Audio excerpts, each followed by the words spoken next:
வரலாற்றுல ஏதாச்சும் ஒரு சுவாரஸ்யமான விஷயங்கள் ஏதாச்சும் நடந்திருக்கா? ஏன்னா சுவாரஸ்யமான விஷயம் வந்து நம்ம இப்போ வரைக்கும் பேசல. திமிங்கலத்துல ஏதாச்சும் நடந்திருக்கா? இதை வேட்டையாடுற விலங்குகளுக்கு இது ரொம்ப ஈஸியாவே வேட்டையாடிடலாம்ல இதை. ஆனால் இதில் ஒரு விஷயம் இருக்குது. என்னன்னா, இப்போ உதாரணத்துக்கு கில்லர் வேல்ன்ற ஓர்கான்ற டால்ஃபின், அது வந்து இதை கூட்டமாக சேர்ந்து வேட்டையாடும் ஒன்று. ரெண்டாவது வந்து பனிக்கரடி, போலார் பேரும்பாங்க, அது வந்து இதை வந்து வேட்டையாடும். இப்போ இந்த நார்வால் திமிங்கலத்தை பொறுத்த வரைக்கும் நார்வால் திமிங்கலம் தண்ணிக்குள்ளே தானே இருக்கும். தண்ணிக்குள்ளே இருக்கிறது இது எப்படி இந்த பனிக்கரடியால் வேட்டையாட முடியுது? இப்போ எப்படி நம்ம மீன் பிடிக்கிறோம், கையை வச்சு சில பேர் மீன் பிடிக்கிறோம், அந்த மாதிரி பனிக்கரடி அந்த நார்வால் திமிங்கலத்துக்கு முன்னாடி பல்லு மாதிரி இருக்குல்ல, அந்த பல்லை மட்டும் பிடிச்சி இழுக்கையில அந்த பல்லு மட்டும் கையில் வந்து இந்த நார்வால் திமிங்கலம் தண்ணிக்குள்ளே போயிடுச்சுன்னா இந்த நார்வால் திமிங்கலத்துக்கு எதுவும் பாதிப்பு இருக்கா? அதுகிட்ட இருந்து இது தப்பிக்கணும்னா 2 வழி இருக்கு. இந்த நார்வால் திமிங்கலத்தை பொறுத்த வரைக்கும் பனிக்கரடி வேட்டையாடும், இன்னொன்று வந்து கில்லர் வேல் வேட்டையாடும் சொல்லியிருக்கீங்க. இதை தவிர்த்து வேற ஏதாச்சும் ஒரு உயிரினத்தால இந்த நார்வால் திமிங்கலத்துக்கு பிரச்சனை வருமா? இப்ப இந்த நார்வால் திமிங்கலத்துக்கு அந்த பல்லு இருக்குல்ல, அந்த பல்லு வந்து ஒருவேளை உடஞ்சிருச்சுன்னா அது திருப்பி வளருமா?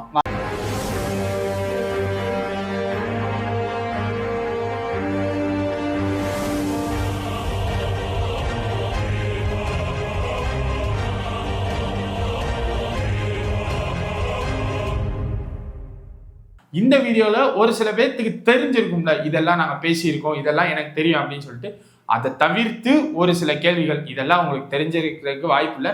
தெரிஞ்சிருந்தா சூப்பர், தெரியலைன்னா இந்த வீடியோவில் தெரிஞ்சு கற்றுக்குருவோம், படிப்போம், அவ்வளோதான். ஓகே, இந்த வீடியோவில் ப்ரோ ஃபர்ஸ்ட் நார்வால் திமிங்கலத்தை பொறுத்த வரைக்கும் அதோட பார்வை திறன் எந்த அளவுக்கு ப்ரோ இருக்கும்? பொதுவாகவே திமிங்கலங்களுக்கே இந்த பார்வை திறன் வந்து கம்மி தான். அதே மாதிரி தான் நார்வாலுக்கும். இதுலயும் குறிப்பா இது வந்து ஆர்டிக் கடல் பகுதியில வாழ்றனால பனிப்பாறைகள் எல்லாம் கடல் மேல சூழ்ந்திருக்கும். இது வந்து அந்த பனிப்பாறைகளுக்கு கீழே தான் இருக்கும். அப்ப எவ்வளவு இருட்டா இருக்கும், அப்ப இதுக்கு பார்வை இருந்தும் வேஸ்ட் தான். அதனால இதுக்கு வந்து பார்வை திறன் வந்து பரிணாமத்திலேயே வந்து பெருசா கிடையாது. இப்போ இது வந்து தண்ணிக்குள்ளதான் இருக்கு, கரெக்டா? தண்ணிக்குள்ள என்னதான் இது ஆழமா இருந்தாலும் வெளிச்சம் வந்து உள்ள போகதானே செய்யும். அப்புறம் அது எப்படி ப்ரோ ஆழத்துல வந்து கண்ணு தெரியாதுன்னு சொல்லுங்க. இங்க 2 விஷயம் இருக்கு. வெளிச்சம் வந்து ஃபுல்லாலாம் எப்பவுமே எந்த கடலா இருந்தாலும் ஒரு குறிப்பிட்ட அளவு தான். அந்த குறிப்பிட்ட அளவுக்கு மேல வெளிச்சம் உள்ள போகாது, சூரிய வெளிச்சம் கூட. இது ஒண்ணு. ரெண்டாவது, இது வாழ்றது நான் சொன்ன மாதிரி பனிப்பாறைகள் நிறைந்த கடலா இருக்கும். அப்ப பனிப்பாறைகள் மேல இருக்கும்போது வெளிச்சம் இங்க மறைச்சிருச்சுன்னா இந்த பனிப்பாறைகளுக்கு அடியில இருக்கக்கூடிய தண்ணி, அங்க வெளிச்சமே இருக்காதுல்ல சுத்தமா. அதுவும் இன்னும் ஆழம்லாம் போயிருச்சுன்னா இருட்டாதான் இருக்கும். அதனால இதுக்கு வந்து பார்வை திறனும் வந்து இல்லை. அதே மாதிரிதான் இந்த கேட்கும் திறன் இருக்குல்ல, அதுவும் வந்து பெருசா ஒன்னும் கிடையாது இதுக்கு. மோப்ப சக்தி, மன்னிக்கணும், மோப்ப சக்தி தான் அந்த அளவுக்கு கிடையாது. கேட்கும் திறன் பயங்கரமா இருக்கு. கிலோமீட்டரை பொறுத்த வரைக்கும் கேட்கும் திறனை வச்சுதான் வாழ்க்கை வாழுது. ஆமா, அது ஒண்ணு. இன்னொன்னு, இதனுடைய பல்லு ஒண்ணு இருக்குல்ல முன்னாடி, அதை வச்சே வந்து தண்ணியோடைய உப்பு தன்மை, ப்ரெஷர் எல்லாத்தையும் பார்த்துரும், வெப்பநிலை. அது போக அதுக்கு என்ன ஆபத்து இருக்கு அப்படின்றத எக்கோலொகேஷன் மூலமா கிளிக் அப்படின்னு ஒரு சவுண்டு கொடுக்கும். அது போய் எதிரில் மோதிட்டு வர்ற வேகத்தையும் தூரத்தையும் வச்சுக்கிட்டே அது எங்க இருக்கு, அது என்னன்றத கண்டுபிடிச்சிரும். ஸோ அதுக்கு வந்து கேட்கும் திறன் தான் ரொம்ப அவசியம்ன்றனால இதுக்கு வந்து பயங்கரமா வந்து கேட்கும் திறன் இருக்கு.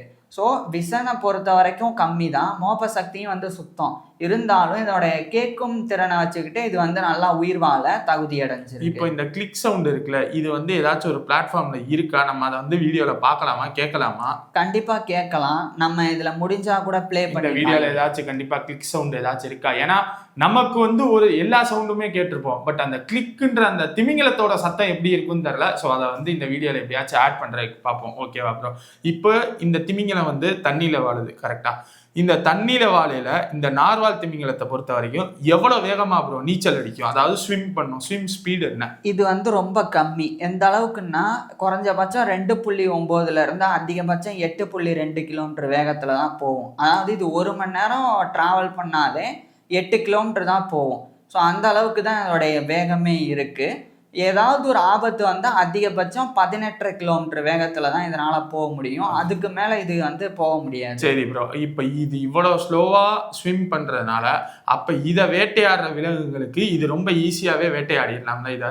ஆனா இதுல ஒரு விஷயம் இருக்கு. என்னன்னா, இப்ப உதாரணத்துக்கு இத வந்து இன்னொரு ஒரு திமிங்கலம் வேட்டையாட வருதுன்னு வச்சுக்கோம். இத வந்து முதல் வேட்டையாடுறது வந்து திமிங்கலத்துக்குள்ளேயே தான் வேட்டையாடுமா, இல்ல வேற எதுவும் விலங்குகள், வேற எதுவும் உயிரினங்கள் வந்து இந்த திமிங்கலத்தை வேட்டையாடுமா?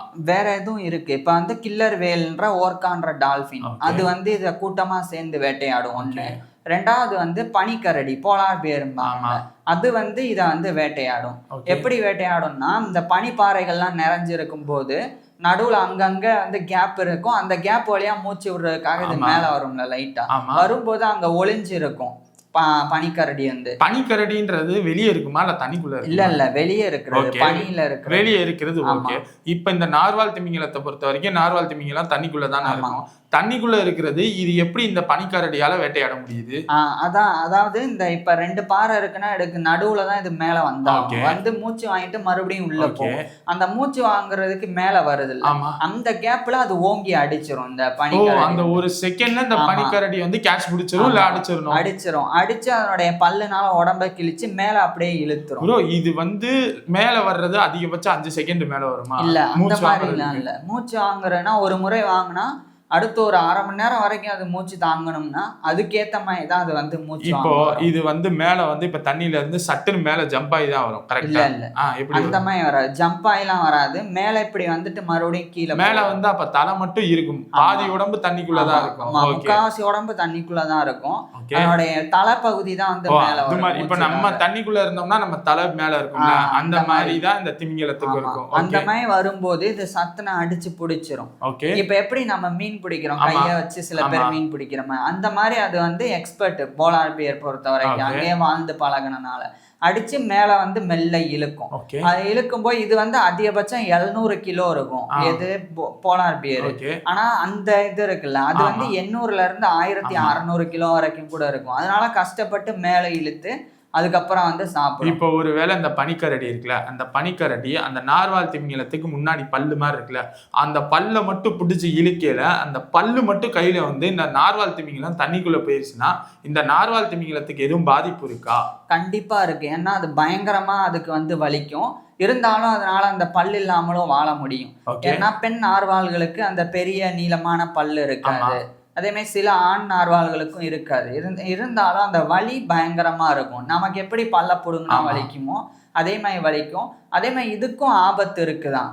இந்த போலார் பேரும் அதை பிடிச்சி இழுத்தா உடம்புல குத்திருச்சுன்னா அவ்வளவுதான். ஸோ அந்த மாதிரி இருக்கிறனால அதை பிடிச்சி இழுக்காது, இது சதையை தான் வந்து கிழிக்கும், அடிச்சு கிழிச்சு வேட்டையாடும். இப்போ இந்த நார்வால் திமிங்கலத்துக்கு அந்த பல்லு இருக்குல்ல, அந்த பல்லு வந்து ஒருவேளை உடஞ்சிருச்சுன்னா அது திருப்பி வளருமா? வளராது, வரவே வளராது. அதோட நரம்புகள்னால அது வந்து அதுல நிறைய நரம்புகள் இருக்கு. ஸோ அது வந்து உடஞ்சிருச்சுன்னா அது கொம்பு கிடையாது, கொம்பா இருந்தா கூட வளரும்.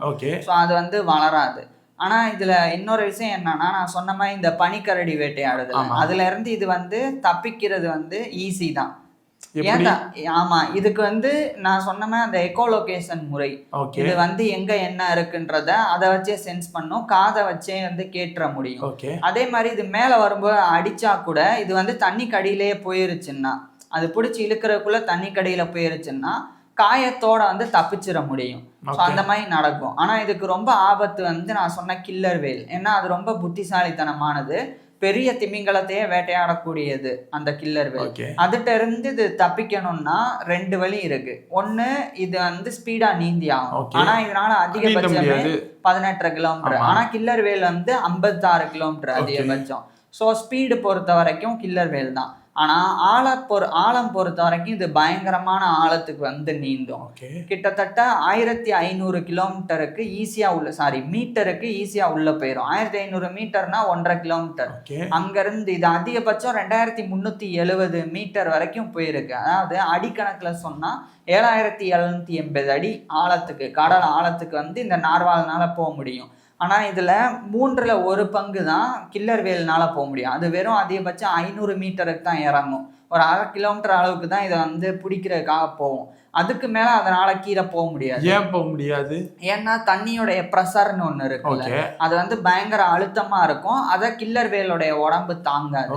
தாங்காம அது வந்து நசுங்குற மாதிரி அந்த மாதிரி. இப்ப நார்வால் திமிங்கலத்தால இது எப்படி இது பண்ண முடியுது? எப்படின்னா இதனுடைய உடல் எடையில 3ல் 1 பகுதி வந்து ஃபுல்லா கொழுப்பு தான் இருக்கும். அது வந்து குளிரையும் தாங்கும், பிளஸ் ஃபிளெக்சிபிளா உள்ள போறதுக்கும் அந்த அழுத்தத்தை தாங்குறதுக்கும் அந்த அமைப்பு வந்து இருக்கு. அது மட்டும் இல்லாம மயோகுளோபின் அப்படின்னு நினைக்கிறேன், அந்த புரதமும் இதனுடைய உடம்புல இருக்கிறனால இவ்வளோ அந்த ப்ரெஷரை கூட தாங்கி இதனால தண்ணிக்கு அடியில போக முடியும். அதனால இதுக்கு வந்து வேட்டையாடுறதுக்கு கில்லர் வேல் வருதுன்னா இது முதல்ல செய்யறது என்னன்னா, முன்கூட்டியே தூரத்துல இருந்து தெரிஞ்சுக்கிட்டு ஒண்ணு பனிப்பாறைகளுக்கு இடையில போய் ஒளிஞ்சுக்கும், இல்லைன்னா அடியில வந்து போயிடும். அப்படி போயிட்டா இவைகள்னால ஒண்ணுமே பண்ண முடியாது.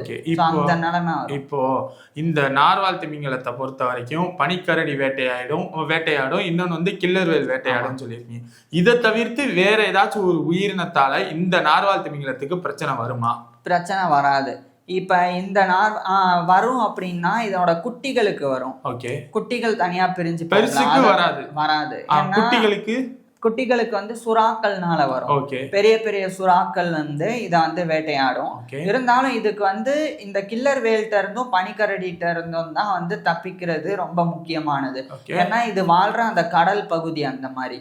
இப்ப மற்ற திமிங்கலங்கள்லாம் இருக்குன்னு வச்சுக்கோங்க, அது பெருசா அந்த குளிர் பகுதிகள் எல்லாம் வராது. சோ இதை விட பெருசா இருந்து இதை வேட்டையாட முடிஞ்சாலும் அது இந்த பக்கம்லாம் வராது.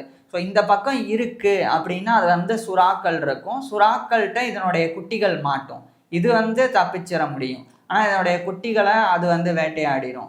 மற்றபடி இதில் இருக்கக்கூடிய பெருசையை வேட்டையாடும்னா அது வந்து பனிக்கரடியும் கில்லர் வேலும் தான். இப்போ இந்த நார்வால் திமிங்கலத்தை பொறுத்த வரைக்கும் வரலாற்றுல ஏதாச்சும் ஒரு சுவாரஸ்யமான விஷயங்கள் ஏதாச்சும் நடந்திருக்கா? ஏன்னா சுவாரஸ்யமான விஷயம் வந்து நம்ம இப்போ வரைக்கும் பேசல, திமிங்கலத்துல ஏதாச்சும் நடந்திருக்கு. 1990 இந்த நார்வால் திமிங்கலம் மாதிரியே ஒரு திமிங்கலத்தினுடைய ஓடு கிடைச்சது, அதோட தலைப்பகுதி எல்லாமே. அதை வந்து கிரீன்லாண்டில் இருக்கக்கூடிய டிஸ்கோபே அப்படின்ற ஒரு இடம், அங்கே இருக்கக்கூடிய ஒரு வேட்டையாடியை வந்து கண்டுபிடிக்கிறாங்க. கண்டுபிடிச்சு அதை ஆராய்ச்சிக்கு அனுப்பிடுறாங்க. அது அனுப்புனது 1990. அப்போ இருந்து 29 வருஷம் ஆராய்ச்சியாளர்கள் ஆய்வு செஞ்சாங்க. ஆராய்ச்சி செஞ்சு 2019 ஒரு விஷயத்தை தெளிவுபடுத்தினாங்க. என்னன்னா, நார்வால் திமிங்கலத்துக்கும் இன்னொரு திமிங்கலம், வேற ஒரு இனத்தை சேர்ந்த திமிங்கலத்துக்கும் பிறந்த ஒரு குட்டி தான் இது அப்படின்னு அனௌன்ஸ் பண்ணாங்க. அதாவது இது நார்வால் வேல். அதே மாதிரி பெலுகா வேல் அப்படின்னு சொல்லி இன்னொரு திமிங்கலம் இருக்கு. அதுவும் இதுவும் பார்க்கறதுக்கு கிட்டத்தட்ட ஒரே மாதிரி இருக்கும். ஆனா என்ன, இதுக்கு இருக்கக்கூடிய பல்லு மாதிரி அதுக்கு இருக்காது, அவ்வளவுதான். ஆனா இது ரெண்டுமே வந்து கடல்ல 1980களில் ஒன்று சேர்ந்திருக்கு. குறிப்பா பெலுகா இனத்தை சேர்ந்த ஆண் திமிங்கலமும் நார்வால் இனத்தை சேர்ந்த பெண் திமிங்கலம் ரெண்டுமே ஜோடி சேர்ந்து தான் ஒரு குட்டி பிறந்திருக்கு. அதனுடைய உடல் அமைப்பு எல்லாத்துலேயுமே இந்த ரெண்டு உயிரினங்களினுடைய அந்த அமைப்பும் வந்து கலந்துருக்கு. அதை டிஎன்ஏ ரிசர்ச்சில் கண்டுபிடிச்சாங்க. அதுக்கு வந்து இந்த ரெண்டுனுடைய பேரையும் சேர்த்து நார்லுகா அப்படின்னு சொல்லி NARLUGA அப்படின்னு அதுக்கு வந்து பேர் வச்சாங்க. இது 2019 அனௌன்ஸ் பண்ணும்போது உலகமே ரொம்ப ஆச்சரியப்பட்டது. ஏன்னா ரெண்டு வெவ்வேறு இனம் தான். கம்ப்ளீட்டாக பார்த்தா இது வந்து மோனரான் மோனோசரஸ் அப்படின்றது தான் நார்வேலுடைய சயின்டிஃபிக் நேமு. இதுவே வந்து பெலுகா வேலை பொறுத்த வரைக்கும் அது வந்து டெல்ஃபினாப்டரஸ் லூக்கஸ் அப்படின்றது தான் அதனுடைய சயின்டிஃபிக் நேம். ஆனால் இது ரெண்டுனுடைய குடும்பம் வந்து மோனரான்டிடே அப்படின்றது தான். ஸோ அதனாலே இது ரெண்டுமே வந்து இணை சேர்ந்திருக்கு. ஆனால் இது எப்படி நடந்தது அப்படின்னு இன்னைக்கு வரைக்கும் பெருசா வந்து விஞ்ஞானிகளுக்கு வந்து புரியல. இப்போ இந்த ரெண்டும் சேர்ந்து ஒரு குட்டி பிறந்துச்சுன்னு சொன்னீங்கல்ல, இந்த குட்டி இன்னும் வாழுதா? இல்ல, அது இறந்து போனதோடைய அந்த இதை தான் எடுத்தாங்க. ஓகே, அது ஒண்ணு. இப்ப அது வந்து அந்த குட்டியில இருந்து இப்ப அடுத்து அதை வச்சு ஒரு ஜெனரேஷன் வந்திருக்கிறதுக்கு வாய்ப்பு இருக்குல்ல? வாய்ப்பு இருக்குன்னு நம்ம சொல்லிட முடியாது. ஏன்னா அந்த குட்டி வந்து பிறந்து சில வருஷங்களுக்குள்ளே இறந்த மாதிரி தான். ஏன்னா 1980களில் பிறந்திருக்கு. ஆனால் அதனுடைய எலும்பு கிடைச்சதே 1990. ஸோ அது வந்து மேட்டிங் பண்ணியிருக்க வாய்ப்பு இல்லை. அதனால அது வந்து தெரியாமல் போயிடுச்சு. ஆனால் கடலுக்குள்ள இன்னும் நிறைய ஆச்சரியங்கள் ஒளிந்திருக்கும். நம்ம கண்டுபிடிக்கல அப்படின்றதுக்காகவே அது ஆச்சரியமானது இல்லைன்னு அர்த்தமாயிராது. இன்னும் நிறைய ஆச்சரியங்கள் இருக்கும். கண்டுபிடிக்கப்படும் போது ஒவ்வொன்றா நம்ம பேசுவோம். அடுத்த வீடியோல என்ன பார்க்க போறோம்? அடுத்த வீடியோல வாத்து அப்பாட ஒரு வழியா வாத்து வந்துட்டோம். வாத்து ஒரு வழியா வேமா வந்து சேர்ந்துருச்சு. இந்த சீரீஸ் ஒரு மாதிரி திமிங்கலத்தோட சுவாரஸ்யமான விஷயங்கள் பார்த்துருப்போம்.